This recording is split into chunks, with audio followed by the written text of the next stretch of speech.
ne devient pas président par hasard. Pour cela, il faut souvent faire des grandes études, dit-on. Si plusieurs présidents du monde peuvent se vanter d'être diplômés des grandes universités, en Afrique, certains ont toutefois pris des raccourcis. Il n'en demeure pas moins pour certains présidents africains qui sont arrivés à la tête de leur pays sans mettre pied à l'école ou sans le moindre diplôme universitaire. Souvent, on se demande si les longues études facilitent vraiment la gouvernance. Salut à toutes et à tous et bienvenue sur notre page. Si vous êtes nouveau sur la page, n'oubliez pas de vous abonner en activant la cloche de notification pour ne plus rater aucune de nos vidéos. Voici 11 présidents africains les moins diplômés. On commence.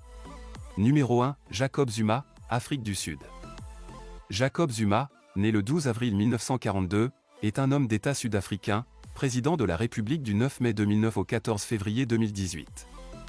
Issu de l'ethnie zoulou, autodidacte, il est une figure de la lutte anti-apartheid, ayant été emprisonné durant 10 ans, à Robben Island, au large du capitaine membre de l'aile gauche du Congrès national africain, ANC. Il est vice-président de la République de 1999 à 2005 et accède à la tête de l'ANC en 2007. C'est aux côtés de Nelson Mandela dans la célèbre prison de Robben Island après être arrêté pour violence au sein de l'ANC qu'il apprend à lire et à écrire. Devenu président, il raconte « Je n'avais pas de père et les circonstances ne m'ont pas permis d'aller à l'école. J'ai décidé de me construire moi-même. Je lisais les livres des autres et je posais beaucoup de questions, car ma mère, ménagère chez des Blancs du temps de l'apartheid, n'avait pas assez de moyens pour m'assurer les études. » Numéro 2, Étienne Eyadema, Togo. Étienne Eyadema Gnassingbé dit Gnassingbé Eyadema, né le 26 décembre 1935 à Pia, Togo, est mort le 5 février 2005 à bord de l'avion présidentiel qu'il évacuait pour des soins vers la France. Le troisième président de la République du Togo, père de l'actuel chef d'État Faure Gnassingbé, n'a jamais été à l'école. Son père meurt alors qu'il n'est qu'un enfant. Il est abandonné en Bahâche par sa mère qui va dans un autre mariage. Celle-ci ne l'amènera pas, car la coutume ne veut pas d'une nouvelle épouse qui vient au foyer avec le fils d'un autre. Dès lors, commence le calvaire pour le jeune Étienne Gnassingbé. Avoir de quoi manger est pour lui un véritable casse-tête. Récupéré par des missionnaires protestants qui veulent le scolariser, Étienne Gnassingbé va fuir l'école pour apprendre des petits métiers comme l'artisanat. Quelques années plus tard, il est enrôlé en 1953 dans l'armée coloniale française au Dahomey, actuel Bénin sous le nom Étienne Eyadema. Une anecdote raconte qu'à la place de signature, il a posé son empreinte digitale, car ne sachant ni lire ni écrire. Il est retourné au Dahomey après les guerres auxquelles il a servi durant une dizaine d'années en Indochine, en Algérie et au Niger comme cuisinier, avant d'être envoyé avec d'autres compagnons au Togo en 1962. Alors qu'il n'est que sergent-chef, il accède au pouvoir à la faveur d'un coup d'état militaire et va régner sur le Togo avec une main de fer durant 38 ans jusqu'en 2005, date à laquelle il meurt des suites de maladie. Numéro 3, Samuel Kanyondo, Libéria. Samuel Kanyondo, né le 6 mai 1951, mort assassiné le 9 septembre 1990, était un militaire et un homme d'État libérien.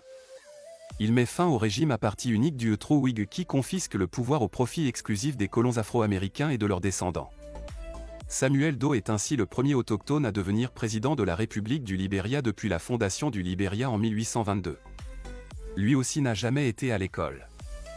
Le président Samuel Kanyondo, qui est très tôt orphelin de père et de mère, s'engage dans l'armée libérienne à l'âge de 18 ans. En 1979, il est sergent-chef. Sa haine envers les Américano-libériens le rend encore plus influent au sein de la Grande Muette. En 1981, Samuel Doe intègre un groupe de soldats de son ethnie, renversant le président William Tolbert. Ce dernier est publiquement exécuté avec tout son gouvernement. Samuel Doe prend le pouvoir et devient général de corps d'armée et président de la République. Il s'illustre durant son règne par la brutalité, les assassinats et le favoritisme. Plusieurs membres de son ethnie sont intégrés dans l'armée et dans d'autres postes d'influence. La marginalisation des autres ethnies va déclencher une rébellion menée par Charles Taylor qui va conduire à son exécution publique à Monrovia en 1990. Numéro 4, Idi Amin Dada Oumé, Ouganda. Idi Amin Dada Oumé, né entre 1923 et 1925 en Ouganda et mort Jeddah le 16 août 2003, est un militaire et homme d'État ougandais exerçant le pouvoir entre le 25 janvier 1971 et le 11 avril 1979. Il a laissé l'image d'un dictateur fou, violent et sanguinaire. Très tôt, il perd ses deux parents et grandit aux côtés de ses oncles maternels où il exerce les petits métiers comme l'artisanat, mais surveille aussi le bétail. Idi Amin Dada est illettré, mais très robuste, fort, très courageux. Ce sont ces atouts qui lui permettent d'intégrer l'armée coloniale britannique. Grâce à sa bravoure, son efficacité sur le terrain, sa rigueur et sa discipline, il est très apprécié par ses supérieurs. Ce qui va lui permettre de monter rapidement en grade au sein de l'armée coloniale ougandaise. Lorsque l'Ouganda devient indépendant en 1962, il est promu général de l'armée. Amin Dada accentue son pouvoir en intégrant massivement des hommes de son ethnie au sein de l'armée nationale. Le 20 janvier 1971, il accède au pouvoir par un coup d'État et devient le président de la République, à vie, de l'Ouganda. Numéro 5, Noël Milare Odingar, Tchad. Noël Milare Odingar est un homme politique tchadien né en 1932 et mort le 4 mai 2007. Chef d'état-major de l'armée nationale tchadienne, il joue un rôle majeur lors du coup d'État qui renverse le président François Tombalbay, le 13 avril 1975. Il est chef de l'État par intérim pendant 2 jours jusqu'au 15 avril, date à laquelle le Conseil supérieur militaire choisit Félix Maloum pour lui succéder. Lui également n'a jamais été à l'école. Il intègre l'armée coloniale très tôt. Courageux, discipliné et efficace, il gravit rapidement les échelons de l'armée. Il devient chef d'état-major de l'armée tchadienne puis devient président de la République du Tchad. Mais, son règne ne dure que quelques jours. Numéro 6, Joseph Kabila, RDC. Joseph Kabila, né le 4 juin 1971, est un homme d'État et président de la République démocratique du Congo du 17 janvier 2001 au 25 janvier 2019 et sénateur à vie depuis le 15 mars 2019. Fils du président Laurent Désiré Kabila, il succède à celui-ci après son assassinat, le 16 janvier 2001, au cours de la Deuxième Guerre du Congo. Il a passé son enfance en Tanzanie et parle mieux Kiswahili, l'anglais ou le français et le lingala, langue usuelle dans son Congo natal. Après le lycée, Joseph Kabila accumule des programmes universitaires militaires en Tanzanie, en Ouganda puis en Chine. En dehors de ses seuls certificats universitaires connus pour être douteux, Joseph Kabila dispose également d'un certificat d'études secondaires. Numéro 7, Ismaïl Omar Guelleh, Djibouti. Né le 27 novembre 1947, en Éthiopie, est un homme d'État djiboutien, président de la République depuis 1999. Il est né en Éthiopie durant le règne des Mamassan. Il fréquente une école islamique traditionnelle avant de migrer à la fin des années 1960 vers Djibouti, pour accéder à l'école secondaire, plus haut niveau de formation académique formelle qu'on lui connaît. Il rejoint ensuite la police, où il bénéficie d'une formation auprès du service de sécurité nationale somalienne et des services secrets français, sachant qu'il était destiné à devenir le successeur de son oncle. Ismaïl Omar Guelleh ne tarde pas à coiffer aussi les services de sécurité, s'attirant rapidement une réputation d'homme fort.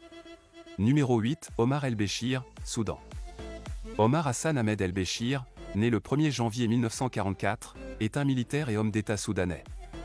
Auteur du coup d'État de 1989, il reste au pouvoir durant 30 ans. Il est mis en accusation par la Cour pénale internationale pour génocide, crimes contre l'humanité et crimes de guerre, dans le cadre de la guerre du Darfour. Après des études primaires dans le village de Hasbanaga, il rallie Khartoum pour y poursuivre le secondaire. Diplômé de l'Académie militaire égyptienne au Caire, puis de celle du Soudan à Khartoum en 1966, il rejoint l'armée soudanaise jusqu'à son avènement à la présidence du Soudan.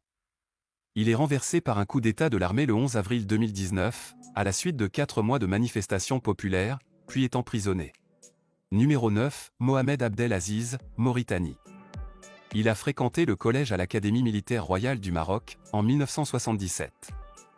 Ce qui l'amène à poursuivre sa carrière dans l'armée mauritanienne. Très charismatique et respecté dans son pays, il est l'un des présidents africains les moins instruits. Mohamed Abdel Aziz, né le 20 décembre 1956, est un ancien général mauritanien, chef de l'État du 6 août 2008 au 15 avril 2009, puis président de la République du 5 août 2009 au 1er août 2019. Il est l'un des meneurs du coup d'État d'août 2005 qui dépose le président Maouya Ould Sid Ahmed Teya, puis conduit le coup d'août 2008, qui renverse le président Sidi Ould Cheikh Abdallahi et le Premier ministre Yahya Ould Ahmed El Ouagef, à l'issue d'une crise politique. Il est désigné par la junte, président du Haut Conseil d'État, l'organe de la transition, avant d'être élu président de la Mauritanie en 2009, et réélu en 2014. Il annonce en 2018 son intention de quitter le pouvoir à l'expiration de son second et dernier mandat, conformément aux dispositions de l'article 28 de la Constitution mauritanienne de 1991. Numéro 10, Yahya Jammeh, Gambie. Yahya Jammeh, né le 25 mai 1965, est un officier et homme d'État gambien. Au pouvoir à partir du 22 juillet 1994 après un coup d'État, il est président de la République de Gambie à partir du 18 octobre 1996. Le 12 décembre 2015, il proclame l'islam comme religion d'État et la Gambie comme une république islamique. Il est battu à l'élection présidentielle de novembre 2016. Il refuse de céder le pouvoir, proclame l'état d'urgence et obtient la prolongation de 3 mois de son mandat, par l'Assemblée nationale. Néanmoins, devant la pression internationale, il quitte le pouvoir le 21 janvier 2017. Il a à son actif un diplôme d'enseignement primaire obtenu à l'école primaire de Saint-Édouard et un certificat d'éducation avec des crédits en géographie, anglais, français, biologie et physique. Il rejoint l'armée gambienne en 1984, où il est amené à suivre des formations militaires approfondies au Sénégal voisin et à l'école de l'armée américaine. Numéro 11, Paul Kagame, Rwanda. Paul Kagame, né le 23 octobre 1957, est un homme d'État rwandais, président de la République, depuis le 24 mars 2000, après avoir été vice-président et ministre de la Défense de 1994 à 2000. Il est également président de l'Union africaine de 2018 à 2019. Il a commencé ses études primaires dans une école près du camp de réfugiés en Ouganda, avant de déménager à 9 ans à l'école primaire à côté de Kampala où il est immédiatement identifié comme meilleur élève. Il intègre ensuite l'école Entar, une des meilleures en Ouganda d'où il sera suspendu. Après avoir rejoint le FPR, à la mort de son père au début des années 1970, il n'a jamais repris ses études. Paul Kagame est gradé major et obtient un poste important de directeur adjoint des services de renseignement militaire de l'armée ougandaise. C'est tout pour aujourd'hui. À la prochaine pour une nouvelle vidéo.